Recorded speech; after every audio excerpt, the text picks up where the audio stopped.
Қазіргі таңда елімізде тарихи кезең десек те болады. Осындай өзгерістерге қатысты болып, әрбір азаматтың өз үлесін қосып дауыс беруі біз үшін өте маңызды.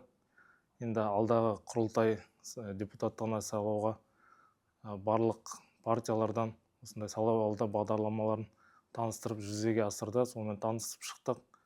Енді өз таңдауымды жасадым бүгін. Өз сайлау учаскеме келіп, алдағы құрылтайда сайлауға қатысып жатқан біздің өңірімізде атымыздан шыққан. Оның ішінде көптеген жастарымыз да бар. Енді партиялық тізіммен танысқанда, оның құрамында көптеген жаңа есімдер. Бұл дегеніміз еліміздің дамуына жаңа серпін береді деп ойлаймын.